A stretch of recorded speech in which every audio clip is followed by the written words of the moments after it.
ருசியா non veg சாப்பிட்றவங்களுக்கு Kumaran brand கருவாடு. Kumaran brand கருவாடு ஊரே மணக்கும் உன்னத சுவை. பிரதமர் உரையின்றி மக்களவையில் தீர்மானம் நிறைவேற்றப்பட்டிருக்கிறது. மக்களவையில் குடியரசுத் தலைவர் உரைக்கு நன்றி தெரிவிக்கும் தீர்மானம் குரல் வாக்கெடுப்பு மூலம் நிறைவேற்றப்பட்டிருக்கிறது. அது தொடர்பான அண்மை செய்தியை நாம் பார்த்துக் கொண்டிருக்கிறோம். लोकसभा के सदस्य राष्ट्रपति के उस अभिभाषण को जो उन्होंने 28 जनवरी 2024 को एक साथ संसद की दोनों सभाओं के समक्ष देने की कृपा की है, उनके प्रति हम अत्यंत आभारी हैं। जो सदस्य इसके पक्ष में हाँ गए, सदस्य विरोध में ना गए, मेरे विचार में निर्णय हाँ वालों के पक्ष हुआ, प्रस्ताव स्वीकृत हुआ।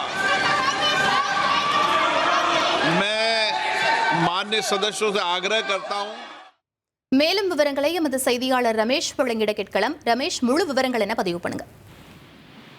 குடியரசுத் தலைவர் உரை மக்களவையிலே குரல் வாக்கெடுப்பின் மூலம் நிறைவேற்றப்பட்டிருக்கிறது. இதைவிட மிக முக்கியமான ஒரு விஷயம், பிரதமருடைய பதிலுரை இல்லாமலேயே இந்த முறை குடியரசுத் தலைவர் உரை நிறைவேற்றப்பட்டிருக்கிறது.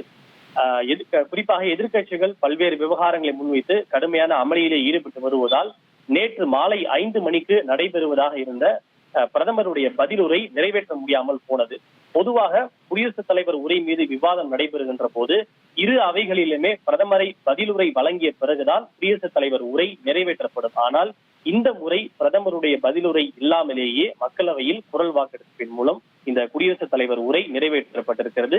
இது அண்மை கால நாடாளுமன்ற வரலாற்றில் இதற்கு முன் எப்போதும் இது போன்ற ஒரு பிரசிடென்ட் இருந்ததாக தெரியவில்லை. குறிப்பாக நேற்றைய தினம் பிரதமர் மோடி பதிலுரை வழங்குவதற்காக அவைக்கு வந்தார். அப்போது எதிர்கட்சிகளை சார்ந்த பெண் நாடாளுமன்ற உறுப்பினர்கள் அவையினுடைய மையப்பகுதிக்கு சென்று முற்றுகையிட்டதோடு பிரதமர் மோடி அமர்ந்திருந்த இருக்கையை நோக்கி முன்னேற முயன்றதாக பாஜகவை சேர்ந்த மனோஜ் திவாரி குற்றம் சாட்டியிருக்கிறார். அவர் இன்னும் ஒரு படி மேலே போய் எதிர்கட்சிகளை சேர்ந்த பெண் நாடாளுமன்ற உறுப்பினர்கள் கொஞ்சம் விட்டு இருந்தால் பிரதமர் மீதே தாக்குதல் நடத்தியிருப்பார்கள் என்று பாஜகவினுடைய எம்பி மனோஜ் திவாரி தெரிவித்திருக்கிறார்.